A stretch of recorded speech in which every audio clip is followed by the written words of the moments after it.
Naruto woke up at his usual time of 5 o'clock, refreshed and recovered from yesterday's training. He got up from his bed, rubbing his eyes a bit. Walking to the bathroom, he finished his morning rituals and almost put on his regular running clothes, before remembering that he had a C-rank mission today. He shook his head and just put on a lower-end shoes. He opened the door to his balcony and breathed the fresh, cool morning air. He shivered once as the air hit his bare upper body, but soon adjusted to it. He flipped onto the roof and began a series of stretches to simply warm his body up. Wouldn't want to exert too much today before the mission, he thought as he stretched every part of his body. With that being the last thought, he emptied his mind and enjoyed the silence that the village experienced in the early mornings before it began its daily chaos. After 1 hour, he had sufficiently warmed up his body and decided to have breakfast before heading to the gates. Making a half-ram seal, a shadow clone popped into existence, already knowing to make breakfast. It flipped his way into the apartment and into the kitchen while Naruto sat there, simply taking in the piece for a few more minutes. Kurama, in your ridiculously long life, have you ever taken time to breathe and admire the sunrise? What brought this on, brat? Kurama's voice was a bit laden with sleep, signifying that he was napping as usual. Naruto shrugged, just asking. Despite what people tend to think about me, I don't rampage all the time, you know. Even I take time to appreciate the simply joys of nature, he grumbled. Naruto lifted an eyebrow. Wow, people really don't understand you as well as they think they do. Kurama nodded mentally before shooing him away. Now go away, let the me rest in peace, he said, cutting off their conversation. Naruto shook his head. He must have a passionate hobby of sleeping which he adheres to like anything. He flipped himself back into his apartment, walking to his bathroom to freshen up. 10 minutes later, he was eating 4 scrambled eggs, all the while mentally compiling a list of what he should take with him. He created a shadow clone to clean up while he got ready.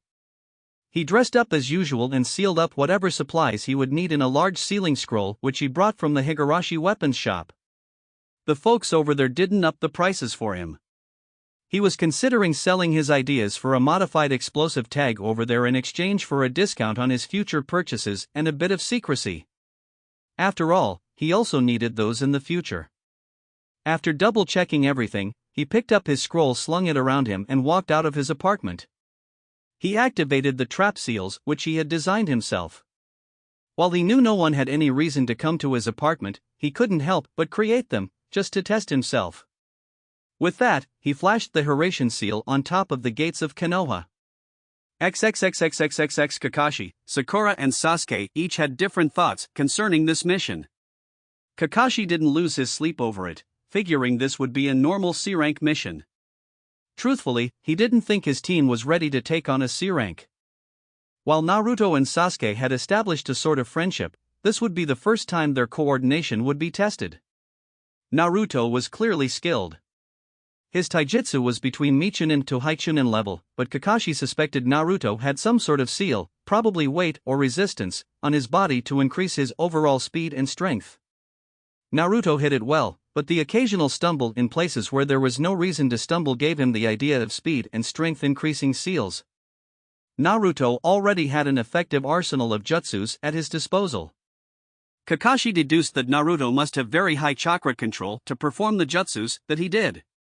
While he only witnessed them in the bell test, he saw enough to put together that Naruto had no problem in ninjutsu.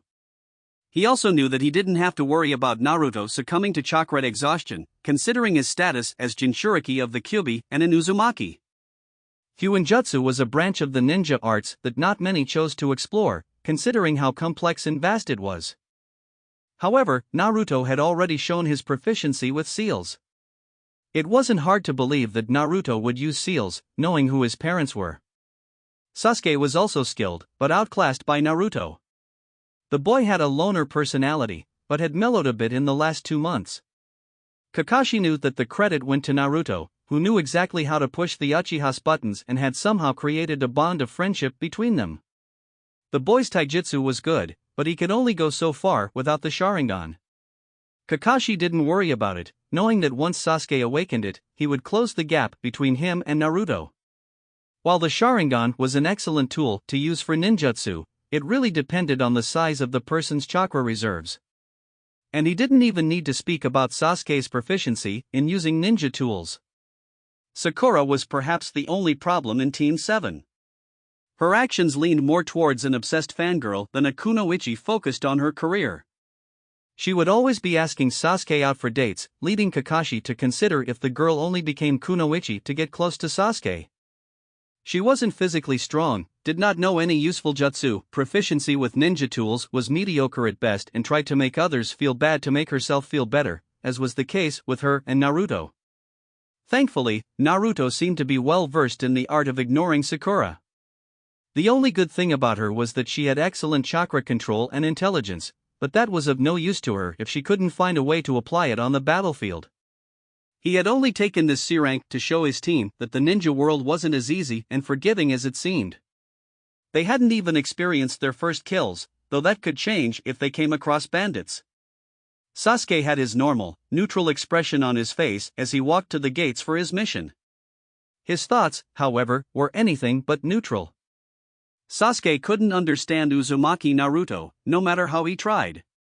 Every time he thought he had figured Naruto out, the blonde would seemingly switch angles and leave Sasuke confused again.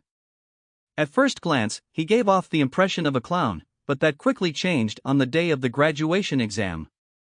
Since then, Sasuke kept a close eye on Naruto. On the day of the bell test, Sasuke had been outraged at the skill that was displayed by the blonde. He suspected Naruto's taijutsu was at par, if not greater than his own. But to engage in a spar with a jonin, attacking and countering all attacks with a precision and fluidity Sasuke did not possess, was enough to ignite jealousy inside Sasuke. His ninjutsu was something Sasuke did not expect, but didn't exactly know why he was upset about it. So he didn't think much about it. Sasuke had somewhat expected fuinjutsu and immense chakra reserves from Naruto, having read up on the Uzumaki clan and their prowess in the art. He could accept that, but that was not the most surprising thing that happened to him. He had thought that Naruto would hold a grudge against him for how Sasuke treated him at the academy, but instead of giving him the same treatment, Naruto had extended a hand of friendship towards him, telling him that he was willing to put aside the differences between them in order to work together. At first, Sasuke had refused, firm on his belief that he will be only held back. But Naruto persisted, to the point that Sasuke agreed, if only to get him to shut up. And it was alright to work with him. Naruto invited him to occasionally have ramen with him at Ichiraku's. Sasuke had accepted every time, desperate to piece together the puzzle of Naruto. They usually talked about their training schedules, more like Sasuke wanted to know how Naruto became so strong. They talked about their childhoods, surprising Sasuke just how similar they were. Sometimes, they just complained about Sakura, with Naruto rambling and Sasuke pitching in every 5 minutes. And the weird thing about these meetings, it became easier to talk to him every time. Sasuke was now pretty sure that he did not consider Naruto as a weakling to be dismissed at the first glance, but rather as a scale to measure himself against. He respected him. He wanted to become as strong as Naruto, in hopes that he would surpass him and finally become powerful enough to kill his brother. He had accepted Naruto as a comrade, for now. Sakura happily made her way to the gates, Sasuke being the main thought on her mind. She was sad how Sasuke always denied her a date, but kept her spirits high, just in case he decided to accept the next time. But in the past 2 months she had spent with her team, she was witness to some rather troubling developments. The first was that she was forced to accept that she could not use Naruto as a step to boost her confidence anymore. He had made it very clear that he would not tolerate her picking on him anymore. That made her realize with a small amount of shame that she had very unnecessarily picked on Naruto, who had no hand in anything that upset her. The second was that Naruto was strong. Easily stronger than Sasuke, and she was not just talking about chakra reserves. She knew about the Uzumaki clan. Naruto was the physically capable of them all, proven when he could physically exert even more than Sasuke. He would take much longer than her and Sasuke to get tired and recover much more quickly than both of them. The third and hardest to accept was that Naruto and Sasuke came from very similar backgrounds. She refused to believe that at first, going so far as to call him an orphan and could never match Sasuke. She was shocked though, when Sasuke came to Naruto's defense. He admonished Sakura, saying that she had gone too far. He harshly reminded her that he and Naruto shared the fact that they were orphans. Since then, Sakura had felt tremendously guilty and had tried to act nicer towards Naruto. She wouldn't call them friends though, they were far from that. She began to see Naruto in a new light. Though he always acted like he was indifferent, the subtle actions made it clear that he always cared for his comrades. She noticed that in the 2 months, Naruto and Sasuke had grown closer as friends. Sasuke too began to see Naruto in a new light. She saw that Naruto clearly knew that he was stronger than Sasuke, but he never rubbed it in the boy's face. Instead, he used this fact to encourage Sasuke to grow stronger. She was, by no means, a friend to Naruto, but hoped that he would at least consider her a worthy comrade in time. The two reached the gates exactly 15 minutes before 7. Sakura's eyes lit up as she saw the dark-haired boy. Sasuke-kun, she waved enthusiastically, and like always, was disappointed when he replied with his customary HN. Sasuke looked around, trying to find Naruto. Perhaps this mission may force Naruto to reveal what he is hiding from us, he thought. A hand fell on his shoulder and he barely caught himself from yelping. Instead, he turned his head back as calmly as he could to see Naruto's smirking face. Sasuke tried to play it cool, but knew Naruto had already seen his moment of weakness. Before he could do anything else, Naruto chuckled and patted his shoulder. It's okay, Sasuke.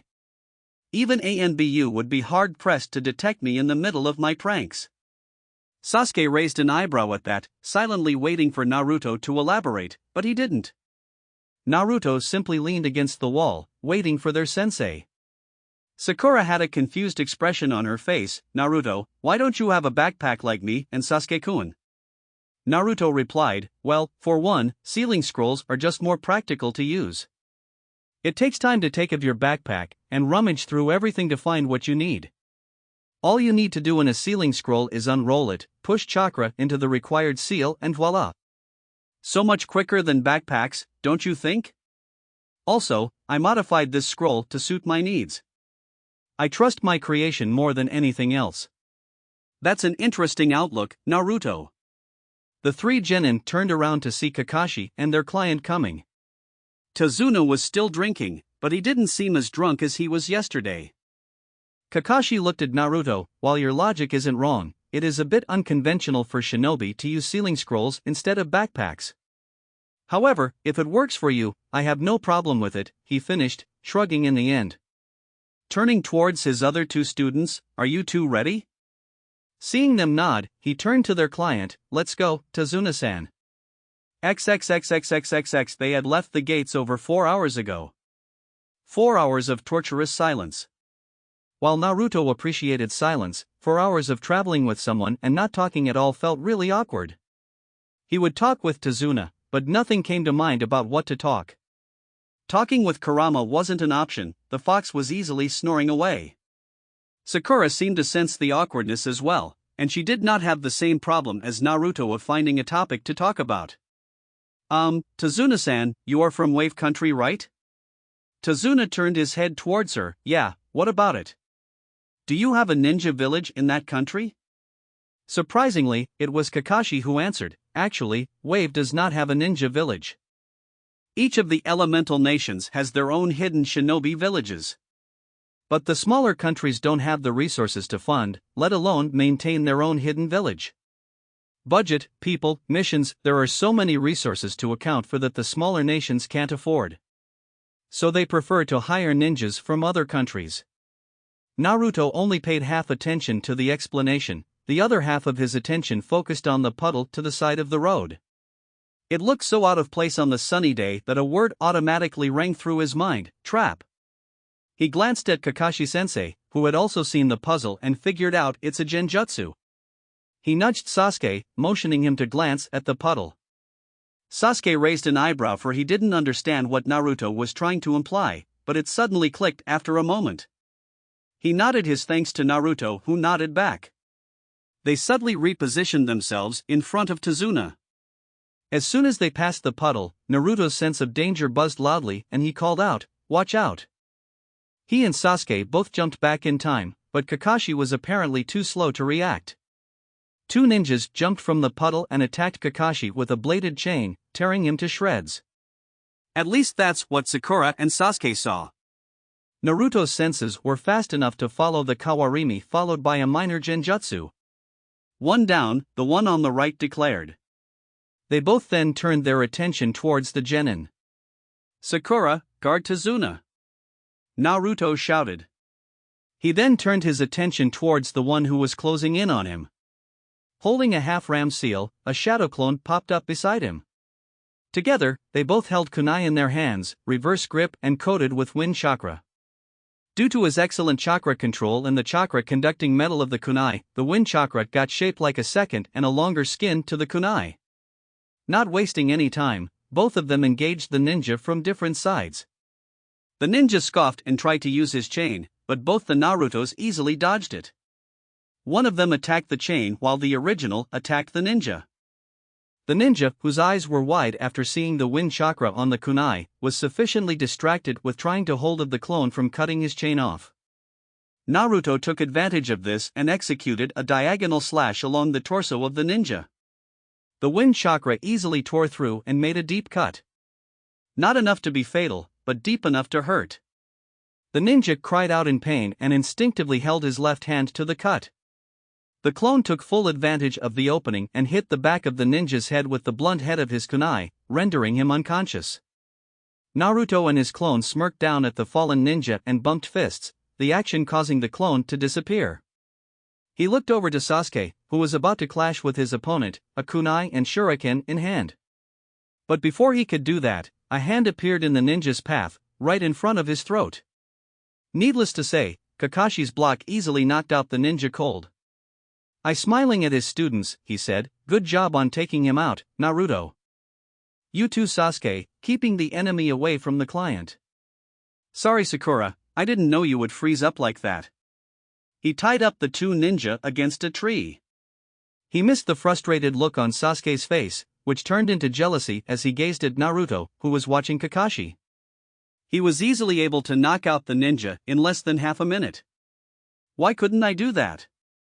I got stuck in engaging the ninja instead of trying to take him out as quickly as possible. He clenched his fists in agitation. Kakashi explained, "These guys are known as the Demon Brothers. They are rogue chunin of Kirigakure no Sato. They are somewhat dangerous." Tazuna looked scared out of his wits. "If you were not skewered to pieces, why did you let your genin handle them?" Kakashi, I smiled. "I had to test them how they would perform in the field. Besides, I had to find out who they were attacking. Us because of the grudge between our villages, or you," he finished with a serious expression. At that moment, the ninja with one horn, the one whom Naruto had knocked out, seemed to wake up. He groaned in pain. "How did you know we were going to attack?" Naruto spoke up before Kakashi could. "A puddle on a completely sunny day, added to the fact it hasn't rained in weeks." "Well done, genius," he sarcastically clapped. Sakura let out a light giggle at this. Naruto's snark was funny when it was aimed at others. Kakashi narrowed his eye at Tazuna. "We need to talk." Tazuna adopted a nervous expression. "About what?" It was stated in the mission scroll that you needed protection from bandits, not rogue ninjas. Especially from Kirigakure, where the ninjas complete their missions, no matter the cost. "Why would they be after you?" His tone was light, but the suspicion was heavy. "Unless they were hired specifically to take you out," Naruto added his 2 cents, pointing at Tazuna. Tazuna tried to think up an excuse, but it was already too late. With a resigned sigh, he asked them, "Have you heard of a man called Gato?" Kakashi questioned with a thoughtful frown, "Do you mean one who is among the richest men in the nations?" "That Gato?" "I've heard of him," Naruto stated. Kakashi raised an eyebrow, silently asking to elaborate. "He is the owner of a shipping company. When I last read about him, he was among the top 15 richest in the nations. Suspected for criminal activity, but no proof," he said with his arms crossed. "The very same," Tazuna agreed. "Though now he is among the top 5. He came to Wave Country a bit more than 2 years ago. First we didn't think anything about it, but soon he had bought up all the shipping industry of our nation. You see, Wave Country is an island, so we are dependent on the shipping to get goods. But that wasn't the worst part. He used his monopoly to drain the country dry. The people live in poverty. Many lost their houses to Gato. Whoever protested is killed. He takes what he wants with his hired thugs, making sure nobody dares to oppose him. His shipping business covers his criminal activities.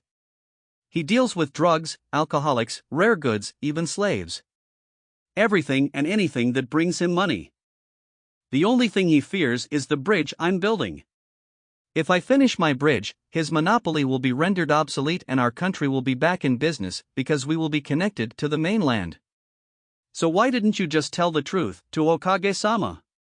Kakashi glared at him. Tazuna threw his hands up. I couldn't. Wave Country has been sucked dry. We don't have enough money to pay for more than a C-rank mission. Kakashi shook his head. While that is sad, you had no right to lie to the Hokage. This mission is now at least a B rank, requiring a team of Chunin and Jonin. This is not a job my genin are suited to perform.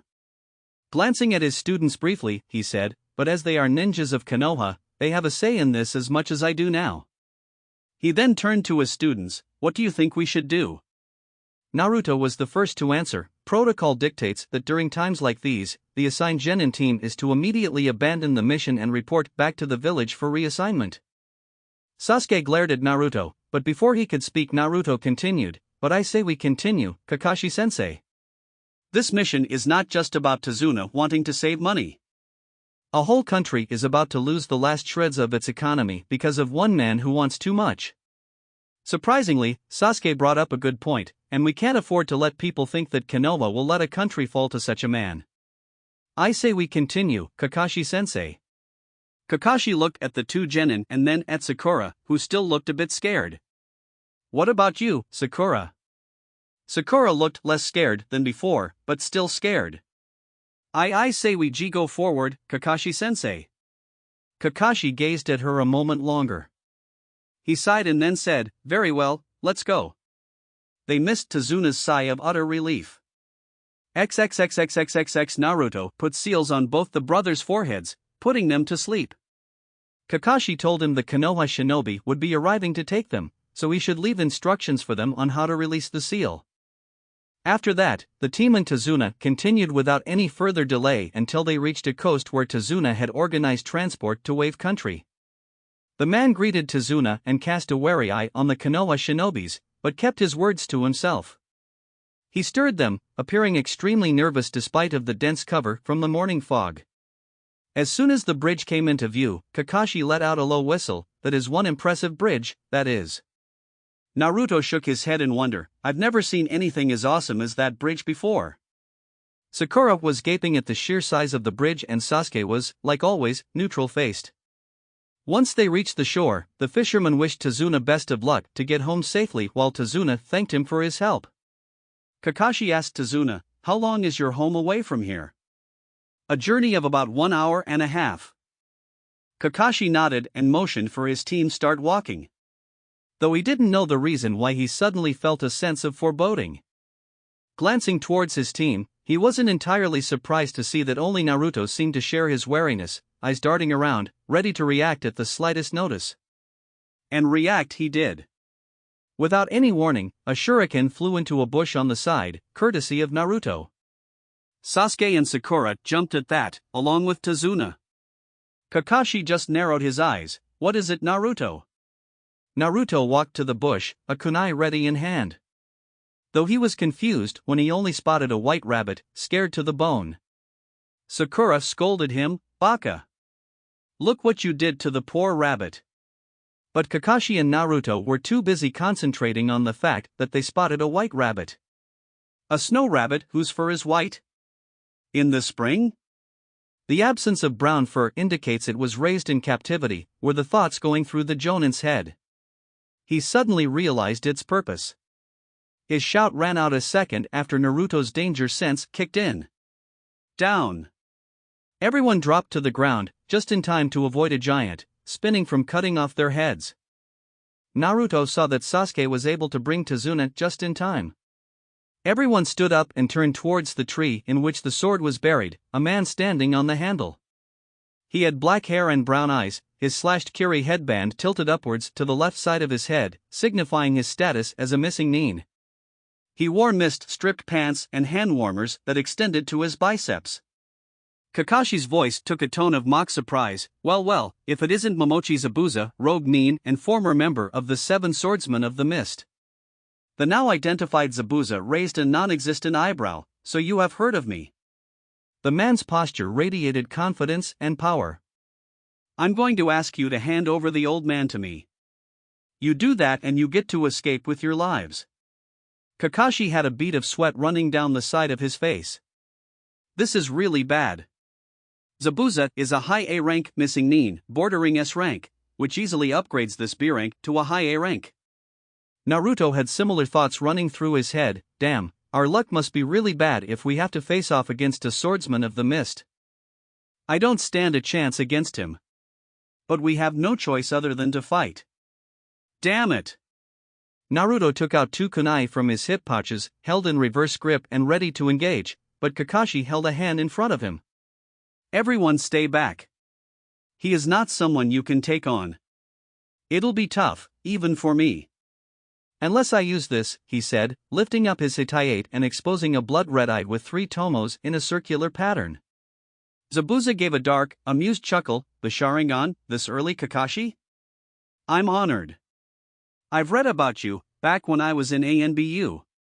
The man who is said to have copied over 1,000 jutsu, Sharingan no Kakashi. Sasuke's head whipped around to stare at Kakashi, more specifically, at his left eye. How does he have the Sharingan? It's supposed to be an Uchiha clan dojutsu. Did he steal one on the night of the massacre? Before he could think of anything else, mist slowly started to surround them. In just a few moments, the mist was so thick it was hard to see 2 feet in front of them. Suddenly, an incredible amount of killing intent filled the air, causing all of them to tense up. But Naruto relaxed after a moment, having gathered his wits. This was nothing compared to what Kurama put him through. Sasuke and Sakura were another story. Sasuke was frozen in his place, while Sakura was barely keeping herself from crying. The killing intent seemed to relax and Kakashi's voice rang out, "Don't worry, Sasuke, Sakura. There is no way I will let my comrades die." Kakashi had released his own killing intent, easing up some of the pressure. Turning back, Kakashi said, "He'll come after me first. Zabuza is a known master of the silent killing technique. Before you know it's over." Naruto whispered back, "But sensei, aren't you at a disadvantage here? The Sharingan is not meant to see through dense fogs like this. You would be needlessly wasting your chakra." Kakashi had to admit Naruto had a point. Before he could say anything, Zabuza's voice came from all around the mist. 8 points: liver, lungs, spine, clavicle vein, jugular vein, brain, kidneys and heart. These places, if hit too hard or cut too deep, are a one-hit kill. Where should I strike first? Naruto formed a single bird seal. Futon, Tappa. The burst of wind he expelled blew away all the fog, revealing Zabuza standing a few feet away from the group, sword in hand. "Now it is better for you, sensei," Naruto smiled, kunai held in reverse grips. He had already released all his resistance seals. Zabuza clicked his tongue in annoyance. "Annoying brat, he cancelled out my jutsu. How the hell does a genin know wind manipulation anyway?" Naruto saw it.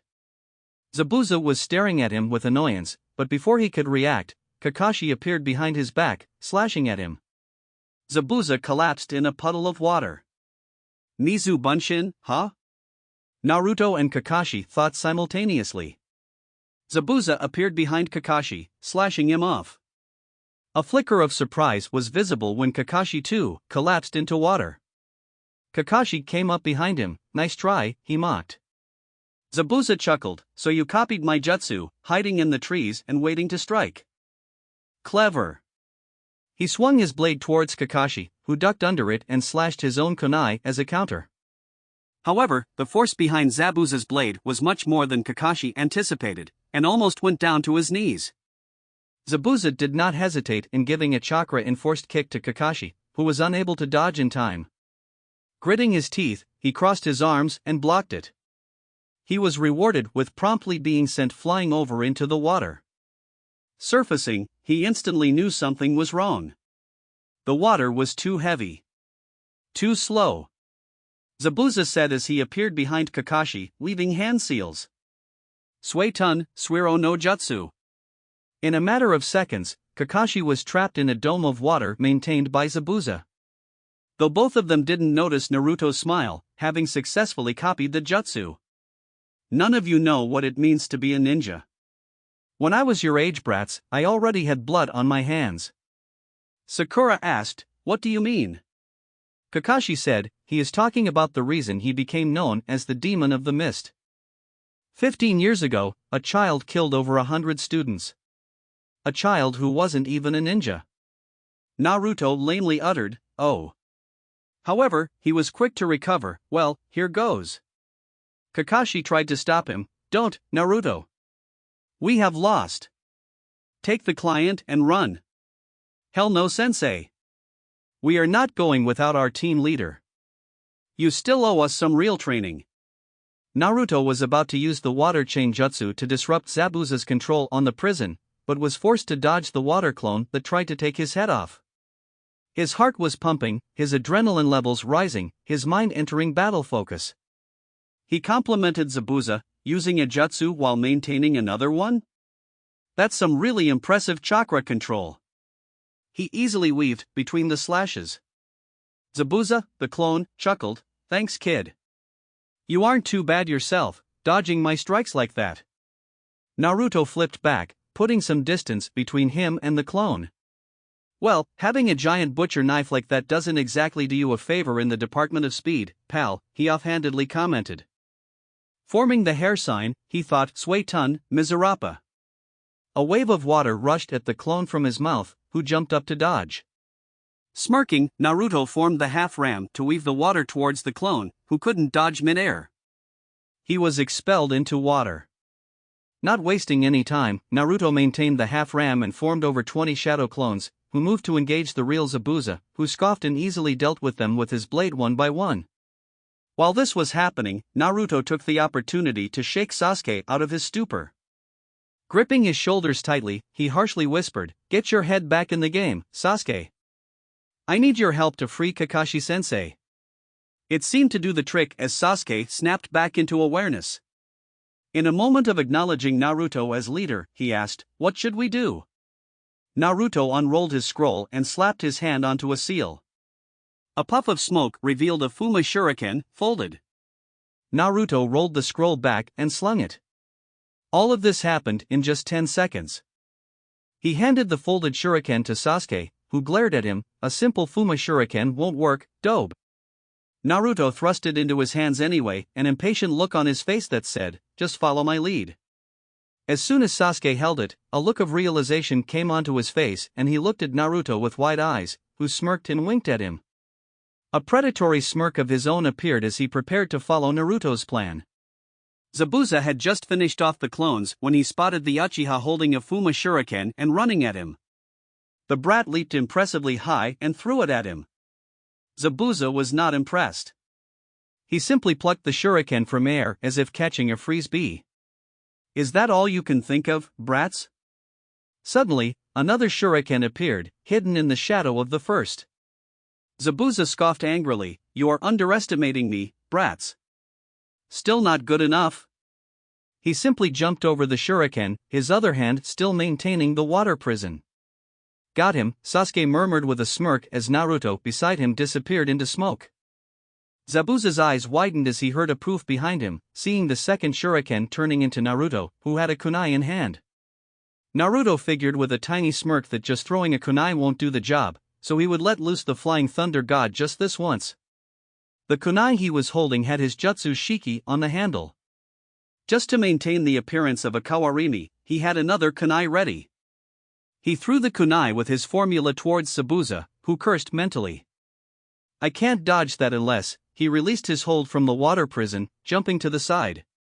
Just as the kunai cut Zabuza, Naruto threw the normal kunai a little bit upwards beside him and vanished in a blue flash, holding the handle of the marked kunai in his left hand. Spinning mid-air once, he landed a clean, open palm thrust into Zabuza's chest, who was too stunned at the fact that Naruto appeared in front of him in an instant. The purpose of the thrust was not to injure, but rather to mark Zabuza, so he would know where he is. Still, Zabuza skid back a few feet from Naruto, who landed on the water.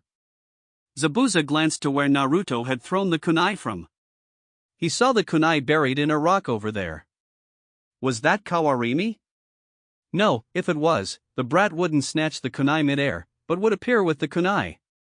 Just what was that?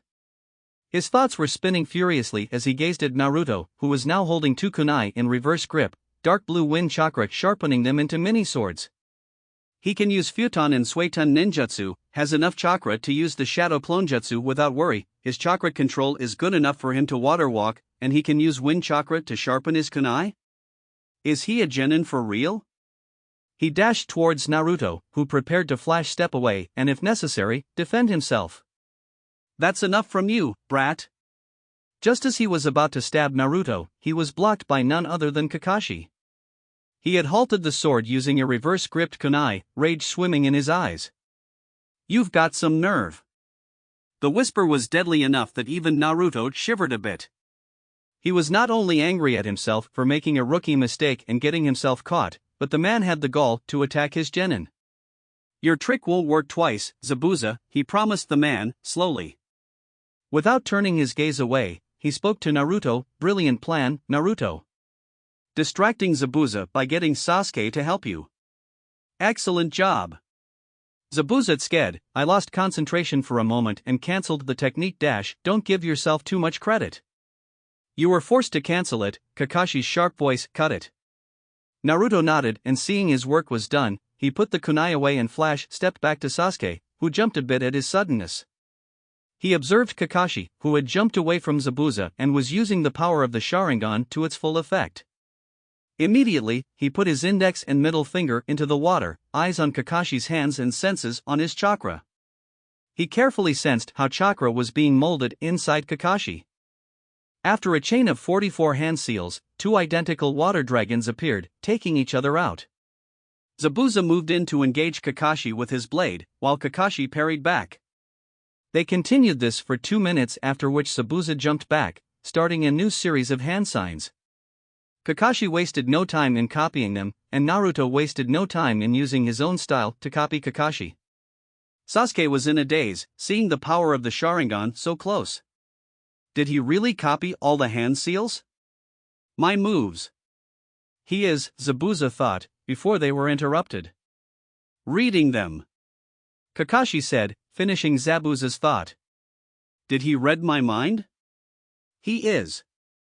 Really pissing me off with that damn eye of his. Kakashi finished, for Zabuza. Continuing to copy Zabuza's hand signs. Continuing with his hand seals with Kakashi copying Zabuza, the man yelled, all you're doing is copying me. You can't beat me with those cheap circus tricks, you monkey bastard. Kakashi yelling the same thing, continued to copy hand signs. Zabuza came to a slight stop, seeing an image of himself behind Kakashi. What is that, a genjutsu? Zabuza thought. His slight falter cost him the victory as Kakashi finished the jutsu ahead of him, Suiton, Debukufu no Jutsu. Literally, a giant vortex formed around Kakashi, much larger than his body. It approached Zabuza at incredible speeds, who was unable to do anything. It slammed into him, and he was washed away like an insect under the force of the jutsu, slamming roughly into a tree and leaving him dazed. Kakashi approached Zabuza with a kunai in hand, intent on finishing him off. Groaning in pain and bracing himself for his death, Zabuza asked him, can you see the future? Kakashi answered, yes, and your future is death. Naruto sweat dropped, what a corny guy. Just as Kakashi was about to finish the job, two Senbon came out of nowhere, hitting Zabuza in the neck.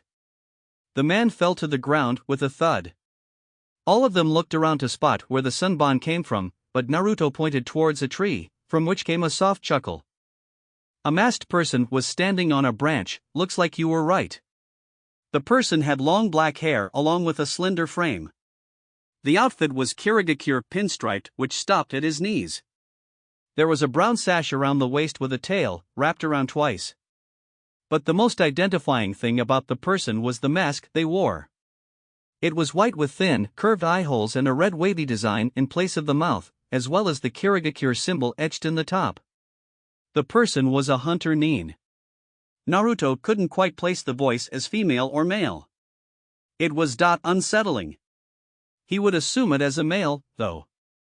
"I thank you for your help," he said as he jumped down. Kakashi knelt and checked Zabuza's pulse to see if the man was truly dead or not. Finding nothing, he concluded that Zabuza was dead. "I have been hunting him for quite a while," he said. Picking up the body, he prepared to shunshin away when Naruto's voice rang out. "Wait!"